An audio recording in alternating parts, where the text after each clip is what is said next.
de Doumbouya et le retour à l'ordre constitutionnel de manière démocratique, on se retrouve dans ces combats avec Alpha Condé. Vous lui parlez? On se parle de temps en temps, oui. Et vous êtes déterminés tous les deux à obtenir ce même résultat? Oui, chacun de nous est motivé, est déterminé, est engagé justement à œuvrer pour le retour à l'ordre constitutionnel, pour moi de façon démocratique, pour lui peut-être pour revenir lui-même parce qu'il estime qu'il n'a pas fini son mandat, mais nous avons le même objectif que c'est le retour à l'ordre constitutionnel. Ça fait plus d'un an que les militants phoniqués a été constant dans la dénonciation des dérives dictatoriales, dans le musellement de la presse, dans l'instrumentalisation de la justice. Alors, évidemment, lorsque Doumbouya a pris le pouvoir, il a dit qu'il va mettre fin à l'instrumentalisation de la justice. L'UFDG en a tellement souffert, M. Marc. Et il a décidé de mettre fin au piétinement des droits et libertés des citoyens. Il s'est engagé à organiser des élections et de remettre le pouvoir à un civil qui serait élu sans participer à ces élections. Naturellement, nous avons soutenu ce discours. Nous avons considéré donc qu'il était de bonne foi et on a soutenu. Bien entendu, c'est Alpha qui l'a déposé. Alpha n'a pas soutenu, bien sûr, le coup d'État. Mais aujourd'hui, pour le départ de Doumbouya et le retour à l'ordre constitutionnel de manière démocratique, on se retrouve dans ces combats avec Alpha Condé. Vous lui parlez? On se parle de temps en temps, oui. Et vous êtes déterminés tous les deux à obtenir ce même résultat? Oui, chacun de nous est motivé, est déterminé, est engagé justement à œuvrer pour le retour à l'ordre constitutionnel, pour moi de façon démocratique, pour lui peut-être pour revenir lui-même parce qu'il estime qu'il n'a pas fini son mandat, mais nous avons le même objectif que c'est le retour à l'ordre constitutionnel. Ça fait plus d'un an que les militants phoniqués Mengue, Mamadou Biloba ont disparu, suivis par le journaliste Habib Marwan Kamara, le haut fonctionnaire Saadou Nimaga. Un proche de la junte a récemment déclaré « Ils sont vivants, il n'y a pas de problème ». D'après vous, ils sont vivants ou...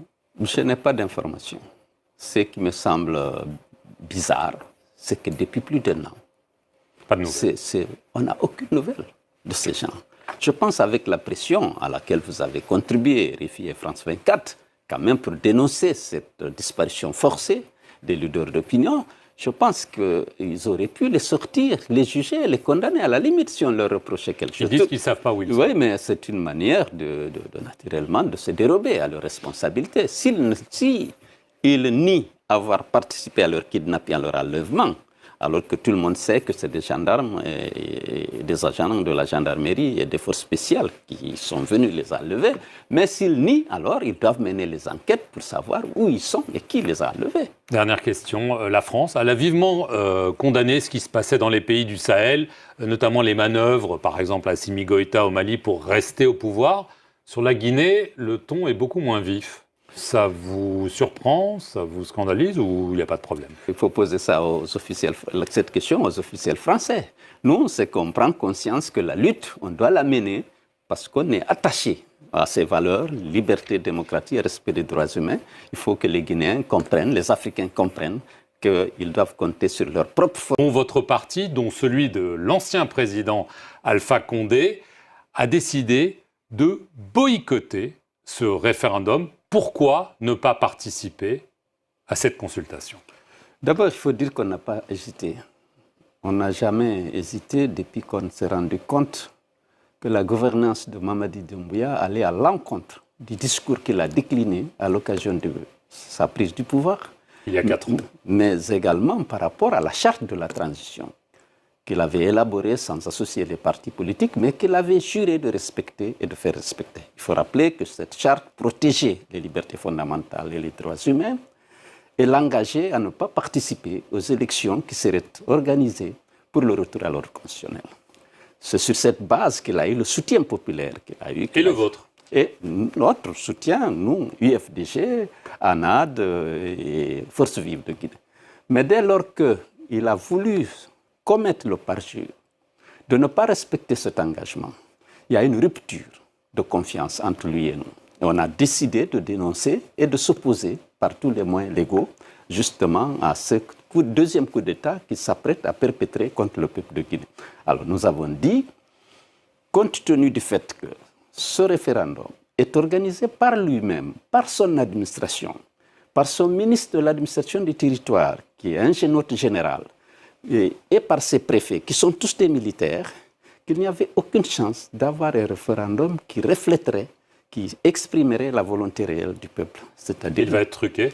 Ça, c'est évident. Nous sommes dans un pays où la culture de la fraude est fortement ancrée. On a eu l'habitude en Guinée de proclamer des résultats qui n'ont absolument rien à voir avec la vérité des urnes.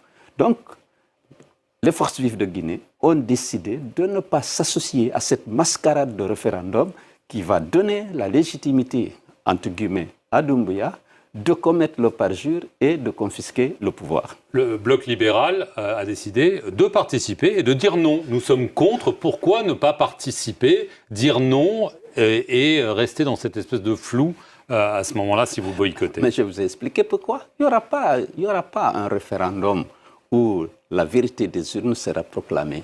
La volonté de Mamadi Doumbouya de se donner le droit de se présenter après avoir juré de ne jamais le faire. Il ne l'a pas encore dit, mais d'après vous, c'était une évidence. C'est évident, parce qu'on avait demandé à ce que dans le nouveau projet de constitution, que l'article 46 de la charte soit reconduit dans les dispositions transitoires. Dire que les responsables de l'actuelle transition ne seraient pas candidats à l'élection organisée pour le retour à l'ordre constitutionnel. Ils sont systématiquement refusés parce que l'objectif, c'est de lui donner le droit d'avoir une présidence à vie. C'est ce qu'il voulait dès le départ, ou est-ce que, d'après vous, il a changé d'avis une fois qu'il était au pouvoir et qu'il s'est rendu compte qu'ailleurs, au Sahel, ceux qui avaient pris le pouvoir par les armes cherchaient à rester en place? Personnellement, je pensais qu'il était de bonne foi au début. Vous avez été naïf? Peut-être, oui, je ne l'exclus pas. Ou peut-être qu'il était de bonne foi. Je pense qu'il était de bonne foi parce qu'il n'était pas obligé de tenir ce discours avec toute la fermeté sur le respect d'abord de la charte de la transition qu'il a rédigée librement. Il n'aurait pas pu, s'il n'était pas de bonne foi au début, il aurait évité de rédiger l'article 46 et de jurer devant la Cour suprême, devant l'opinion nationale et internationale, de respecter cette charte de la transition qui comportait donc cette disposition. Et donc, moi, je pense que c'est sous la pression des collaborateurs et peut-être de la communauté qu'il a finalement opté pour se maintenir au pouvoir. Mais en tout cas, maintenant, sa décision est prise, elle est ferme, il est considéré, il y a toute la campagne qui a été menée avec parfois des accidents graves comme celui survenu au stade de Zérékoré, mais il y a beaucoup de manifestations de Mamaya, comme on le dit chez nous, pour justifier, promouvoir sa candidature financée sur les ressources publiques. Alors il y a aussi deux autres, notamment mesures des conditions d'éligibilité dans ce projet de constitution qui fait qu'on ne pourra pas être candidat si on l'a au-delà de 80 ans. Ça exclut l'ex-président Alpha Condé, l'ex-premier ministre Sidya Touré. Et aussi, il y a des conditions de résidence, c'est-à-dire qu'on ne peut pas être candidat si on est en exil, ce qui vous exclut, vous. Oui, bon, ce n'est pas un hasard, d'après vous, ou est-ce que c'est des conditions normales? Dès le départ, dès lors que la décision avait été prise de maintenir Doumbouya au pouvoir, évidemment, il fallait exclure ceux qui sont susceptibles de gagner les élections. Et naturellement, moi, je fais partie de ceux-là. D'abord, on a déclenché des poursuites fantaisistes contre moi, mais ensuite, on a refusé systématiquement que je sois enrôlé dans le fichier. L'homme qui est assis devant vous aujourd'hui est exclu du fichier électoral. Vous avez voulu vous inscrire à Abidjan? À Abidjan, j'ai été dans 2 bureaux. On a dit que les instructions ont été données et qu'elles sont fermes, que je ne dois pas être enrôlé. Il n'y avait aucun motif, j'avais tous les documents requis pour être enrôlé. Le 23 août, votre parti, celui d'Alpha Condé, ont aussi été suspendus. Est-ce que vous craignez qu'on aille, un petit peu comme au Mali, vers une dissolution des principales forces politiques en Guinée? Il ne faut pas l'exclure, parce que les partis représentatifs, ils n'en veulent pas, surtout lorsque ces partis sont opposés à cette confiscation du pouvoir par Doumbouya.